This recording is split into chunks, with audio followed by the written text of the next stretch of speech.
So today I wanted to talk about the stomach and take a personal approach to it.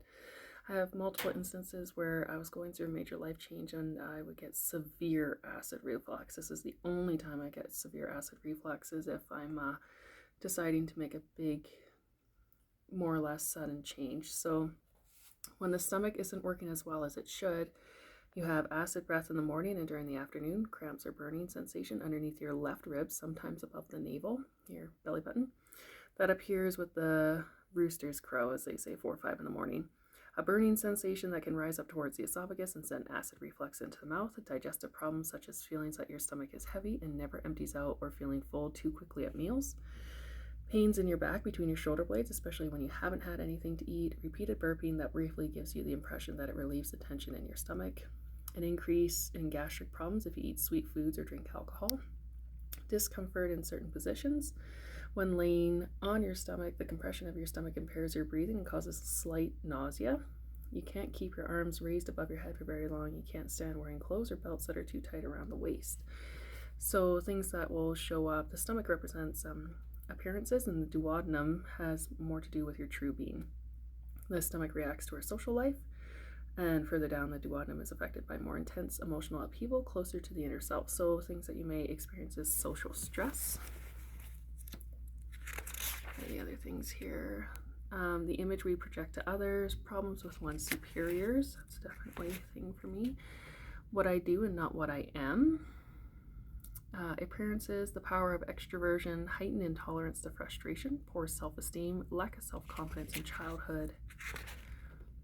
To have guts or a strong stomach, marked ambition, seductive, unstable, fear of an inability to bear failure. Feelings from feeling powerful to self-deprecating, spontaneous anger, and that sticks in my craw. So for me personally, when I get acid reflux, I really, like whenever I'm sick to my stomach with worry, I get that acid reflux feeling into my throat and sometimes into my mouth, mostly in my throat, and it's really unbearable and it's really, really annoying.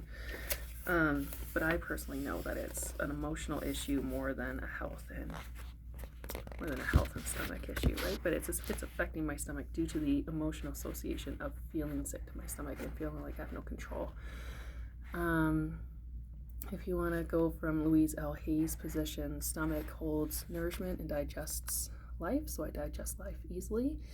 Stomach problems is dread, fear of the new, inability to assimilate the new. So an affirmation for that is life agrees with me, I assimilate the new every moment of every day, all is well. So dread is definitely a thing for me. I have some financial goals I want to hit, and the past couple mornings I've been waking up and my first thought is, oh my god, we have no money, we're not going to be able to get rid of this debt, we're not going to be ready for our vacation, oh my god. So the past couple mornings I keep waking up and my brain's freaking out and it affects my body, and I have to take a few deep breaths and tell myself to calm down, and there's nothing I can do about it other than focus on today, because today is all we have, and worrying is like a rocking chair, gives you something to do but it gets you nowhere. So I've been actually visualizing myself. Whenever I get worried, I sit myself down in a rocking chair and I put myself in the corner and I just let myself self-soothe that way and try and just put my worry to the side. I'm not unaware of it, I'm just trying not to give it too much power. So if you experience a sick feeling in your stomach, you feel sick to your stomach, you're getting acid reflux, it's likely tied to the emotion of worry. And once you deal with that worry, that those sensations and symptoms should dissipate.